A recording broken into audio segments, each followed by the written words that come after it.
جب میں انڈیا کی بات کرنے آتی ہوں کوئی نہ کوئی اٹیک کرنے یہاں پر آ جاتا ہے کہ انڈیا کی پہ بات کیوں کر رہے ہو. اور ایک اور بات بتا دوں, یہ سارا انہوں نے رسک لیا ہے کہ اس کو پبلک لائیو کیا جائے.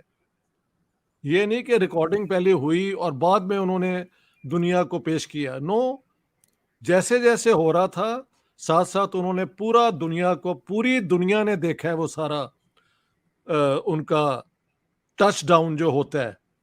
تو یہ کمال ہو گیا ہے. موٹیویشن تو کسی کو دے, ہیرو کو دیکھ کے آگے بڑھا جاتا ہے. موٹیویشن چائنا سے کیوں نہیں لے رہے, امریکہ تو لے لو چائنا سے, لے انڈیا میں کیوں ہے؟ اگر کل کو وہاں پہ کوئی اس قسم کے میٹلز یا منرلز نکل آئے جو کہ بہت ہی قیمتی ہیں تو انڈیا کی obviously وہاں پہ فرسٹ موور ایڈوانٹیج ملے گا. ہمارا بھی دل کرتا ہے کہ وہ کیوں گئے ہیں, ہمیں بھی جانا چاہیے. ایسا ہی ہے, ہمیں بھی بہت جذبہ ہے. انڈین سے بالکل پروف کیا تو سب کانٹیننٹ کا نا کہ جی کم پیسوں میں کام کرانے والا, یعنی پچھلا والا 97 کا تھا اور اس بار اس سے بھی کم پیسوں میں مشن سکسیسفل کیا.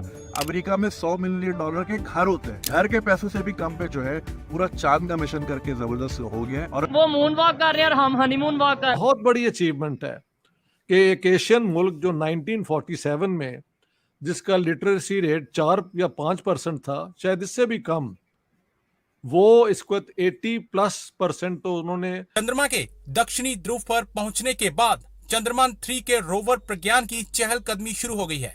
یہ ایک ایتہاسک پل ہے. اسرو نے لیٹسٹ اپڈیٹ دیتے ہوئے بتایا ہے کہ روور اب تک چاند پر 8 میٹر کی دوری طے کر چکا ہے. روور سے جڑی سبھی گتیویدیوں کی ویریفائی کیا جا چکا ہے.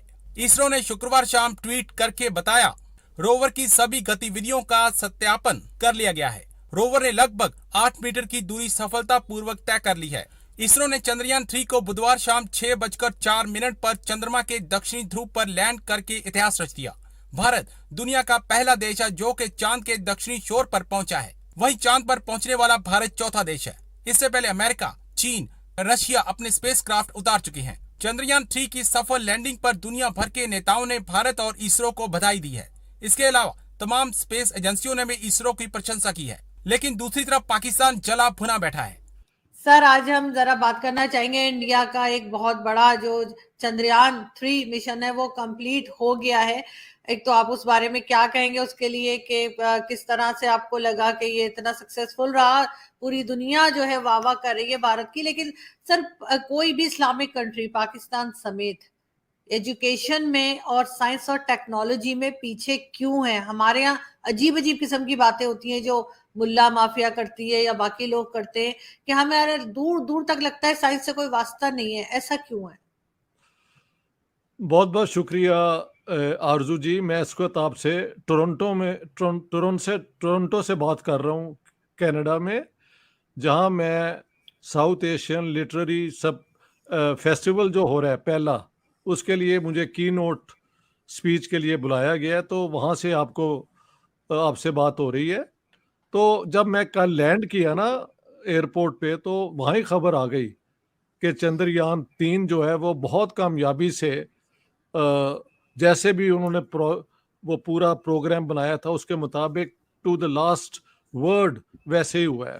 اور وہ بڑا کامیابی سے ڈیٹا اور اس قسم کی انفارمیشن سپلائی کر رہا ہے to the head office down in India.